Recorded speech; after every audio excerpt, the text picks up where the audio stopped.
சமையல் மணக்க ருசிக்க அம்மா சமையல் மசாலா ஐட்டம்ஸ் ஊறுகாய் ஐட்டம்ஸ் நம்ம கிட்ட கிடைக்குது. நீங்க கீழே வந்து நம்பர் கொடுக்குறேன், நம்பர்ல கான்டாக்ட் பண்ணுங்க. வணக்கம், நான் உங்கள் அம்மா சமையல் மீனாட்சி. இன்றைக்கி பார்த்திங்கன்னா ஒரு சூப்பரான விளாக் தான் பார்க்க போகிறோம். இன்றைக்கி வந்து நான் என்ன பண்ண போகிறேன்னு பார்த்திங்கன்னா 5 விதமான சாதம் செய்ய போகிறேன். ஒரு ஸ்வீட்டு, கத்திரிக்காய் தொக்கு இதுதான் பண்ண போகிறேன். எதுக்குன்னு பார்த்திங்கன்னா லாவண்யாவுக்கு 5ஆம் மாதம் பூ முடிக்கிறோம். நான் வந்து இன்றைக்கி சமைக்கிற வீடியோவும் சமைச்சிட்டு நம்ம என்னெல்லாம் கொண்டு போகிறோம் அப்படின்ற வீடியோ மட்டும்தான் போட போகிறோம். அங்கே போய் என்னெல்லாம் பண்ணுறோம் அப்படின்ற வீடியோவுக்கு நீங்கள் 5 மாதம் கண்டிப்பாக வெயிட் பண்ணியே ஆகணும். ஏன்னா இந்த மாதிரி நம்ம பண்ணும்போது இது வந்து தெரியாதவங்களுக்கு யூஸ்ஃபுல்லாக இருக்கும் அப்படின்றதுனால தான் நான் இந்த வீடியோவும் போடுறேன், அந்த வீடியோவும் போடுறேன். ஆனால் அந்த வீடியோவுக்காக நீங்கள் கொஞ்ச நாள் வெயிட் பண்ணணும். இப்போ நம்ம என்னெல்லாம் சமைக்கிறோமோ அதை மட்டும் பார்த்துடலாம். இங்கே வந்து பார்த்திங்கன்னா ஃபஸ்ட்டு வந்து நான் சுரக்காய் ஸ்வீட்டுக்காக இது நல்லா வத்துட்டோம் அப்படின்றதுக்காக முன்னாடியே போட்டுட்டேன். இந்த ரவை வந்து சுரக்காய்க்கு தான். இது லைட்டாக நல்லா வறுத்துருக்கிறேன். வறுத்ததை எடுத்து நம்ம இதில் போட்டுருவோம். இதில் கொஞ்சம் தண்ணி இருக்கு இல்லைங்களா, அதுலேயே வந்து ரவை வந்து வெந்துடும். இது வந்து முதல்லையே நீங்கள் போடக்கூடாது. கண்டிப்பாக ரவை வந்து வறுத்து தான் போடணும். கொஞ்சம் டிஃப்ரெண்ட்டாக இருக்கும். நம்ம ரவை வறுத்து போடும்போது நமக்கு இந்த ஸ்வீட் வந்து கொஞ்சம் டிஃப்ரெண்ட்டான டேஸ்ட்டு கிடைக்கும்.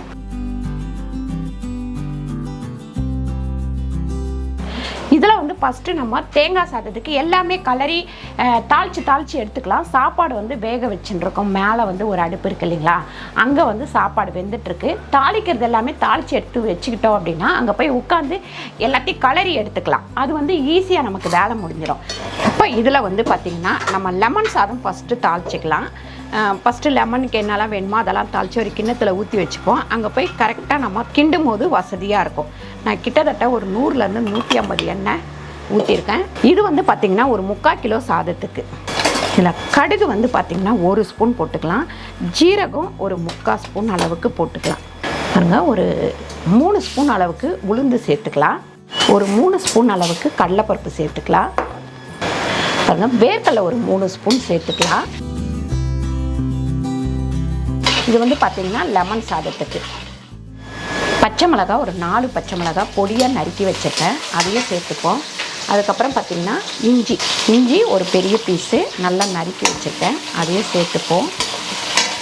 பெருங்காயம் வந்து 1 ஸ்பூன், ஒரு சின்ன குட்டி ஸ்பூன், 1/4 டீஸ்பூன் தான் இது கணக்கு. ஒரு 1/2 ஸ்பூன் அளவுக்கு மஞ்சள்தூள் சேர்த்துக்கலாம். கருவேப்பிலை. சாப்பாடு கிண்டும் போது ஊற்றிக்கலாம்.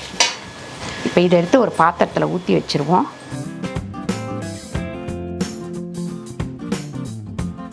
அடுத்து இதுலேயே நம்ம மாங்காய் சாதம் பண்ணிக்கலாம்.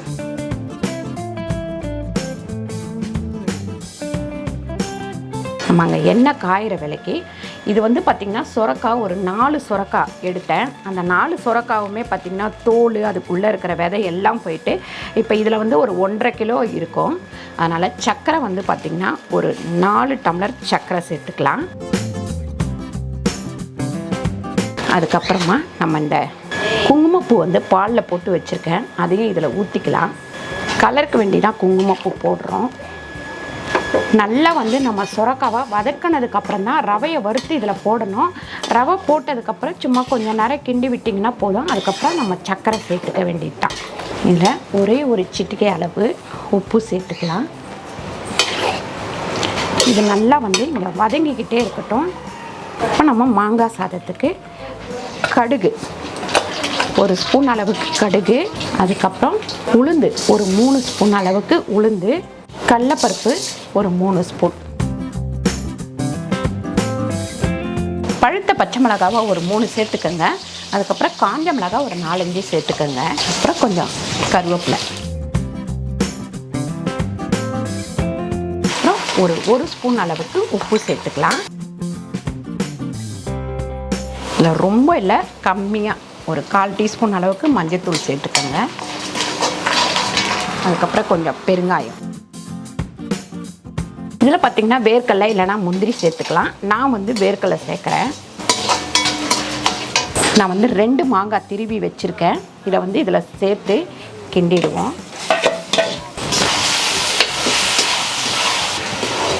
பாருங்கள், இது ரெடி ஆயிடுச்சு. இதில் எடுத்து வச்சுக்கலாம். நம்ம நிறைய பேர் வந்து என்கிட்ட கமெண்ட்ல கேட்டிருந்தீங்க எனக்கு வந்து ரொம்ப வந்து ஹேர் ஃபால் ஆகுது, வந்து ஹேர் ரொம்ப வீக்காக இருக்குது, அதுக்கு என்ன பண்ணணும் அப்படின்னு சொல்லிட்டு. நம்மளுக்கு வந்து ஃபஸ்ட்டு வந்து ஹேர் எதுக்கு வந்து ஃபால் ஆகுதுன்னா, பாடி வந்து ஹீட்டாக இருக்குது அப்படின்னு வந்து ஹேர் ரொம்ப தின்னாக இருக்குது அப்படின்னு வந்து ஹேர் ஃபால் ஆகும். ஸோ அவங்களுக்கு வந்து என்ன பண்ணணும் அப்படின்னா, நான் இன்றைக்கி ஒரு வந்து கிட்டை பற்றி சொல்ல போகிறேன். ஃபஸ்ட்டு வந்து நம்ம ஹேருக்கு வந்து பயோட்டின் அண்ட் ப்ரோட்டீன் வந்து ரொம்ப முக்கியம். ஸோ இன்றைக்கி வந்து நம்ம உங்களுக்காக சஜஸ்ட் பண்ணுற ப்ராடக்ட் பார்த்திங்கன்னா ஸ்கின் சயின்ஸோட hair loss control therapy shampoo and control therapy conditioner பற்றி தான் சொல்ல போகிறேன். ஸோ இது வந்து பார்த்தீங்கன்னா 100% வந்து நேச்சுரல் இன்க்ரீடியன்ஸ் மட்டும் தான் வச்சு ரெடி பண்ணியிருக்காங்க. இப்போ பார்த்தீங்கன்னா பிரிங்கராஜ் அண்ட் வந்து பயோட்டின் வந்து இருக்குது. ஸோ நம்ம ஹேருக்கு வந்து பயோட்டின் ரொம்ப முக்கியம். ஸோ நம்ம வந்து எப்போவுமே வந்து ஷாம்பு யூஸ் பண்ணுற மாதிரியே வந்து இந்த ஷாம்பு வச்சு நல்லா வாஷ் பண்ணிக்கலாம். நம்ம ஸ்கேல்பில் வந்து டேரெக்டாகவே இதை யூஸ் பண்ணி வாஷ் பண்ணலாம். நெக்ஸ்ட்டு பார்த்திங்கன்னா வந்து கண்டிஷ்னர் யூஸ் பண்ணணும். நிறைய பேருக்கு வந்து கண்டிஷ்னர் எப்படி யூஸ் பண்ணுறங்கிறது தெரியாமல் ஸ்கேல்பில் அப்ளை பண்ணிடுவாங்க. கண்டிப்பாக வந்து ஸ்கேல்பில் அப்ளை பண்ணவே கூடாது. நம்ம வந்து கீழே இருக்க ஹேரில் மட்டும்தான் அப்ளை பண்ணணும். அப்ளை பண்ணிட்டு நல்லா வாஷ் பண்ணணும். இந்த ஷாம்பு அண்ட் கண்டிஷ்னர் வந்து யாரெல்லாம் யூஸ் பண்ணலான்னு பார்த்தீங்கன்னா, ரொம்ப ஹேர் வந்து ஃபால் ஆகுது, இல்லை ஹேர் வந்து ரொம்ப வீக்காக இருக்குது, அந்த மாதிரி இருக்கவங்க வந்து கண்டிப்பாக இந்த கிட் யூஸ் பண்ணலாம்.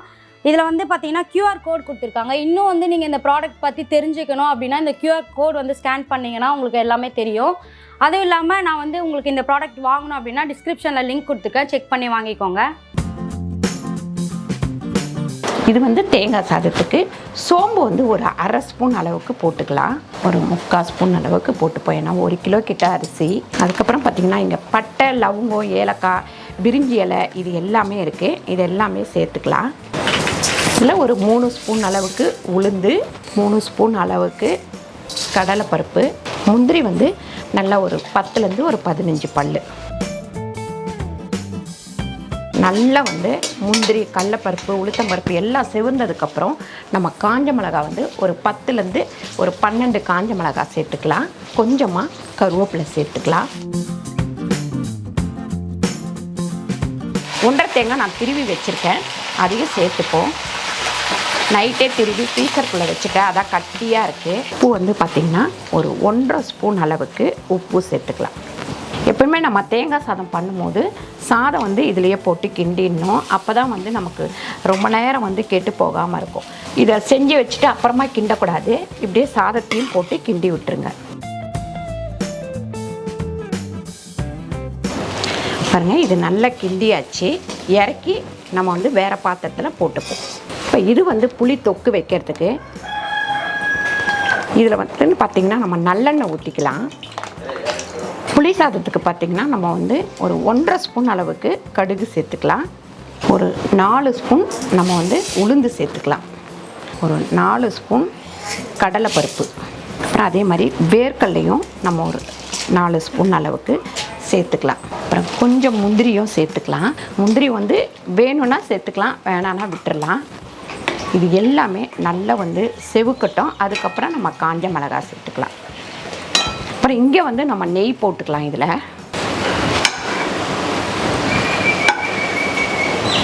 3 ஸ்பூன் அளவுக்கு நெய் போட்டிருக்கேன். இது நல்லா வத்திடுச்சு பாருங்கள். இந்த மாதிரி வத்தினதுக்கப்புறம் நம்ம கொஞ்சமாக இதில் மில்க் மேட் சேர்த்துக்கலாம். ஒரு 1/2 டப்பா சேர்த்துக்கோங்க. நம்ம மில்க் மேட் சேர்க்கும் போது அதோட டேஸ்ட் வந்து இன்னும் கொஞ்சம் நல்லா கூடிடும். செவந்த உடனே நம்ம வந்து ஒரு 15 மிளகாய் வச்சுருக்கேன், காஞ்ச மிளகாய் கிள்ளி வச்சுருக்கேன், அதையும் சேர்த்துப்போம். சேர்த்ததுக்கப்புறம் நம்ம வந்து பெருங்காயம் ஒரு 2 ஸ்பூன் அளவுக்கு, அதாவது குட்டி ஸ்பூன் 1/2 ஸ்பூன் வச்சுக்கோங்களேன், அதை வந்து சேர்த்துக்கலாம். ஒரு 1/2 ஸ்பூன் அளவுக்கு மஞ்சத்தூள். இப்போ நம்ம இதில் புளி ஊற்றிடலாம். புளி ஊற்றினதுக்கப்புறம் நல்லா கருவேப்பிலையும் போட்டுக்கலாம். இது நல்லா வந்து கொதிக்கட்டும். பாருங்கள், இது வந்து நான் உப்பு வந்து ஒரு 2 ஸ்பூன் அளவுக்கு உப்பு சேர்த்துக்கிறேன். அதுக்கப்புறம் இங்கே வந்து நம்ம வந்து நெய் ஊற்றி வச்சுருக்கோம். இப்போ முந்திரி வறுத்து நம்ம வந்து சுரக்காய் அல்வாக்கு ஊற்றிக்கலாம். ஒரு 1/4 டீஸ்பூன் அளவுக்கு ஏலக்காய் பொடி சேர்த்துக்கலாம். அதுக்கப்புறம் பார்த்திங்கன்னா இது வந்து நம்ம பூசணிக்காய் விதை, அது வந்து இதில் போட்டுக்கலாம். இது வறுக்க தேவையில்லை, அப்படியே போட்டுக்கலாம். நீங்கள் முந்திரி வந்து வறுபட்டுருக்கு, வறுபட்ட உடனே நெய்யோடு சேர்த்து எடுத்து ஊற்றிக்கலாம்.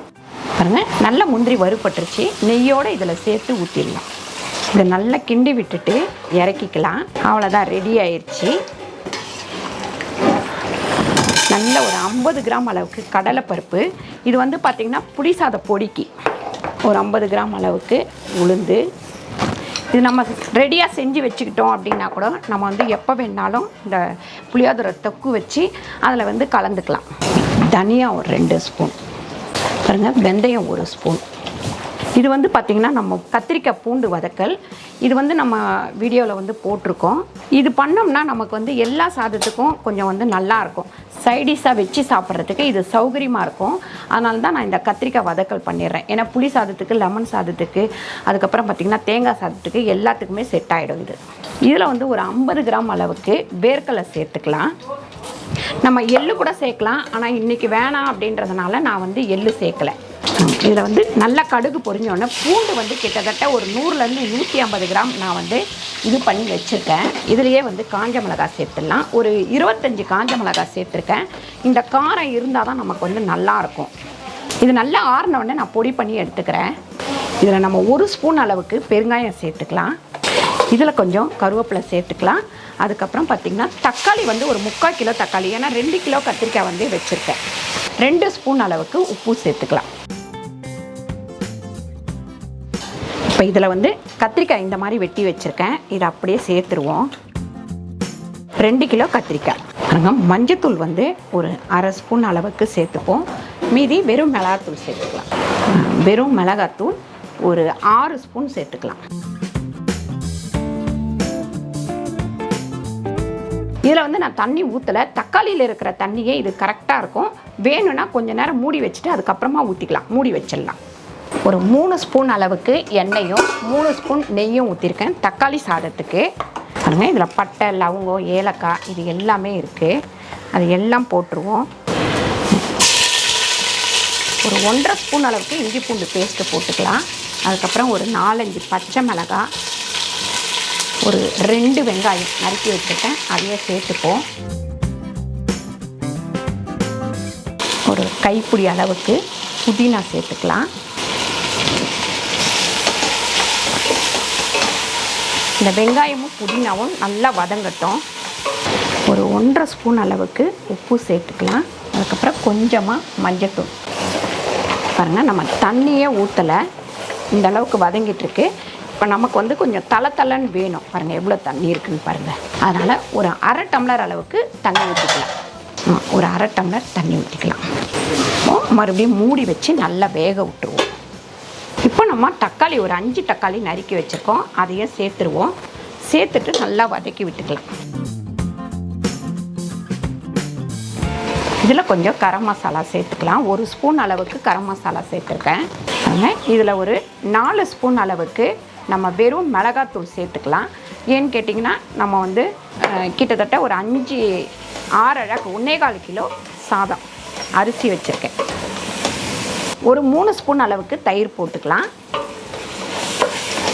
புளி சாத பொடி வந்து இப்படி தனியாகவும் வச்சுக்கலாம். நீங்கள் அந்த தொக்கோடவும் சேர்த்து போட்டுக்கலாம். நான் வந்து தனியாக போட்டுட்டு கிண்டுறேன். ஒரு 5 ஸ்பூன் அளவுக்கு இதில் போட்டிருக்கேன். அப்புறம் இந்த புளி தொக்கை வந்து இதில் ஊற்றிக்கலாம்.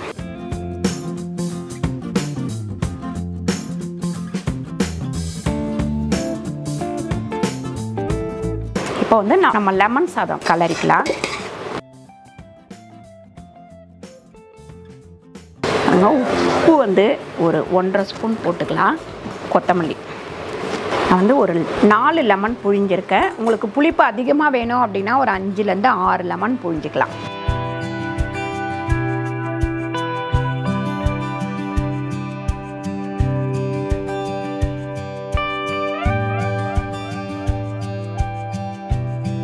தக்காளி சாதத்துக்கு தண்ணி ஊற்றிக்கலாம்.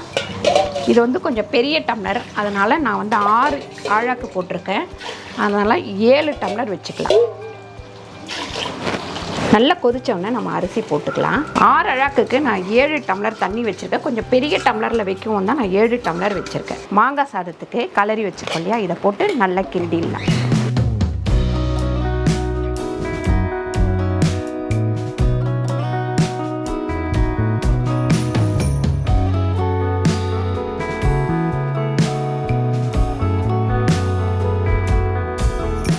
பாருங்கள், 5 விதமான சாப்பாடு. அதுக்கப்புறம் பார்த்திங்கன்னா ஒரு 5 தட்டு வரிசை இந்த மாதிரி வச்சுருக்குறோம்.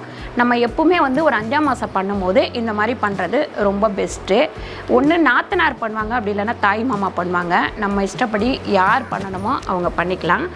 இப்போ அங்கே போய் எடுக்கிறது எல்லாமே நான் கொஞ்சம் வெயிட் பண்ணி தான் போடுவேன். இந்த வீடியோ வந்து இதோட முடியுது. இந்த வீடியோ உங்களுக்கு பிடிச்சிருந்தா லைக் பண்ணுங்கள், ஷேர் பண்ணுங்கள், சப்ஸ்கிரைப் பண்ணுங்கள், ஃபேஸ்புக்கில் ஷேர் பண்ணுங்கள், மறக்காமல் கமெண்ட் பண்ணுங்கள். நன்றி, வணக்கம்.